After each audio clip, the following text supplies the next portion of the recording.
Hey guys, Hair Like a Boss here, Daniel Tatro with Matt Beck out here in Pennsylvania for Free Salon Education. We're going to be going over my whiteout process, and what we'll be covering is integrity of the hair, why or why not to take clients, and formulation when you are done full bleach process. A lot of my followers always ask questions on why or why I don't take certain clients, because the attraction to my page is the white hair. What I find is that at a level 7 and above is where you'll obtain that clean, healthy white hair in one session. In 90% of my clients, as far as most clients, they want their hair to be done in one process.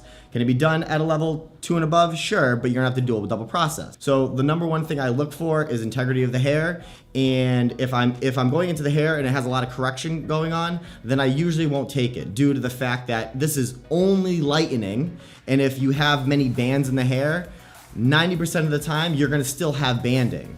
So when I'm talking about white from the root out, I'm talking about white only from the root out. And if you have a lot of correction going on, it's never going to happen. I've failed and learned that it will not happen. To start my process, I always go over the canvas. I always look through the hair. I make sure, again, integrity of the hair is there, the clean from the root out. So say if she has a whole bunch of highlights going on, then more than likely when I go to lighten the whole hair, she's still gonna have highs and lows. That might be an issue down the line, it might not be. The second thing I will do is clarify her hair. If I feel like she has product in her hair, or if her hair is the type of hair that I need to have wet saturation, then that is something I do. Do I do it all the time? No, but by wetting the hair and letting the hair clarify, it lets me to have the sanity to know that the hair is clean, has no mineral buildup, has no alcohols on it, has no gel. It is clean, damp hair for me to go in and do an extensive lightening process. To start my application, I will section it into 4 sections, front, back, just the typical hairstylist 4 sections. I have the whole back section, and then I create sections out of that area. The tools that I tend to use is a color board, a wet brush, and give or take one of the combs that have teeth on one side and a comb brush on the other side, so I can brush through to make sure the saturation's even throughout. I went with a bigger bowl because I always found myself moving and having to mix up new bowls. So this bad boy will hold comfortably about 10 ounces total of lightener, and I believe those little bowls, average bowl, color bowls, hold maybe 6 ounces. Those 4 ounces are going to help you finish a whole section of like the head. Opposed to going back and forth, remixing lightener, I mix up one big bowl of lightener that I know is going to allow me to cover the whole back or the whole front of a section of the head. So approaching each section, the main thing that you have to be concerned about is saturation. Saturation is key to lightening the hair. The hair wants to absorb all the product that we put onto it. About 1/2 inch sections as I move up, and then I'm staying about a 1/2 inch away from the root and just going through and really making sure the hair is soaked with the lightener.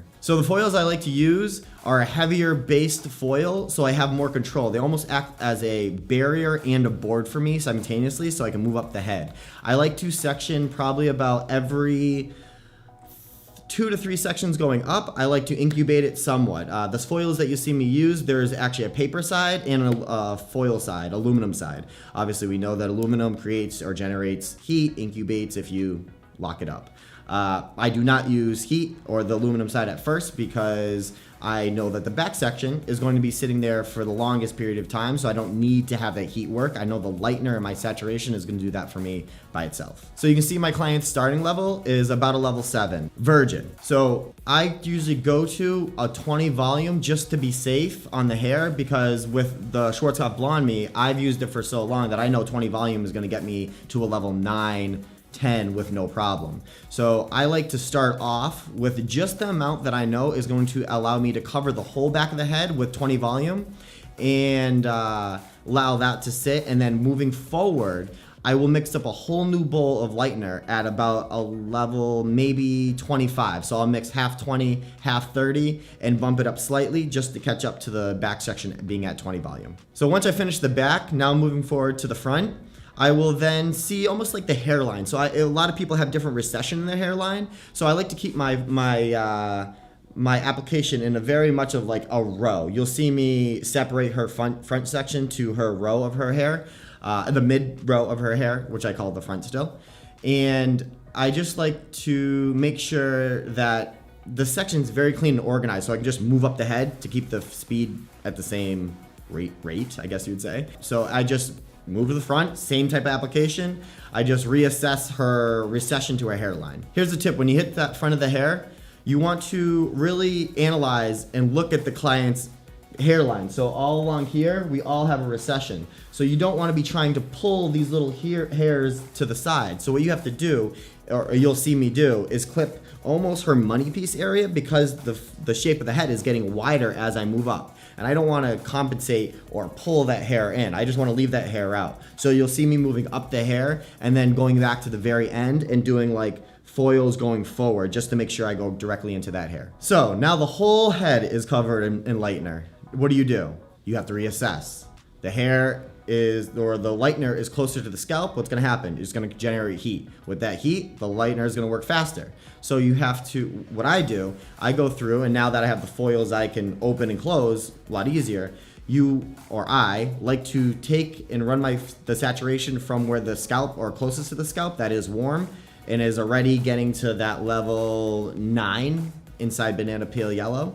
And I will pull that saturation down that is warm and run it over the ends, because the ends aren't closer to the root, so it's not getting that heat to allow it to lift evenly. So I reassess and reapply towards the end of the hair shaft to bump it up. So after making sure the whole head, I take all the lightener from the root area, drag it to the bottom. I let that sit for about 10-15 minutes. I check them. Sometimes I use heat, sometimes I don't. Again, this service and this process is very customized to what that client's hair is going to do. This is not something I write down and I hand it to you and you just do this exact situation. You have to babysit it. After I let it sit for about 10-15 minutes and assess that the fact that everything is now even from that 1/2 inch root out to the ends, then I will go in, I will remix 20 volume lightener again and start doing the root. And after I apply it to the root, and good saturation, like dripping saturation, like lightener is going to be flying. It should be. Then I will let the client sit again for another 10-15 minutes. I might do heat for the first 5 to 10 to really kick up the lightener and have everything be even. After that 5-10 minutes, I really reassess, make sure we're at that level 9 that the whole head is at. And then again, I will let everything sit for another 10-15 minutes, depending again on what I see. So once I find that the client is even level 9, 10 from root out, I will obviously bring them to the bowl, shampoo them. 9 out of 10 times, I will use a very pigmented purple shampoo. Tips and tricks, little things that many people don't do. Bottle applicator. I use a bottle applicator for toning, but mostly what I do is at the sink. I will put the purple shampoo, I'll put about this much warm water and a good amount of purple shampoo, just mix it up. Instead of going to the sink, putting globs of light or shampoo on your hand, and then just like kind of, you know how we do, we just pat the top of the head and hopefully we saturate the whole thing. If you have it in the bottle applicator, then you can smoothly go from root to ends, and you can apply directly, just like you would a toner, from the root of the head to the ends of the hair. That is just something I learned, I picked up, because it didn't make sense to me as I was shampooing clients. I felt like I wasn't getting even saturation throughout the whole head, because of a lot of our purple shampoos are very dense and thick. So I wasn't able to confidently know that I got full saturation of our whole head, even saturation of that purple pigment in less time. The purple shampoo allows me 2 things. Obviously, it's going to tone as it sits with that purple pigment, but it also allows me to see if that hair grabs. That's something I learned from using the purple shampoo. If that hair grabs that purple or violet hue, then I know I can't go into her hair shaft with a lot of ash, because it's gonna grab dark, like not dark, but it's gonna grab gray or hue I don't want. And white, oddly enough, has a lot of gold into it. If you put ash, that's why, and everybody ends up with like gray, silver, flat color, because you have to have the gold. You're taking out gold from the hair when you're lightening. You have to put it back in to have a happy medium. So when I see the hair grab that tone, I know to mix up maybe 10 10G, maybe 10N, maybe 9G, maybe 9N in my formula, along with like a violet or an ash. Again, formulation is all custom to what is going on at that point in time. To give a formula out, I could give you favorite formulas, but there is no formula I'm gonna give you that's gonna nail your client every time. So now we've toned the client at the sink with the purple shampoo. I analyze the hair, I see that it grabs nowhere, the hair is in great shape, not porous at all, pulling no tone. So I bring her to the bring her to the chair, sit her down, and then section front to back again. Now, after I've mixed up a toner that is heavily, I would say it's more of like a pearl violet that I'm gonna be using on her, I will section again, front to back, and apply from root down. The root is always the area that I'm worried about first, because the ends, I can either pull down that color or blend it in or saturate again with the remaining color. But the root is the area you need to saturate the most, because obviously that being at the scalp, it could either create spotty work, poor saturation will leave bands, like where you could either have yellow hair or perfectly pigmented white hair.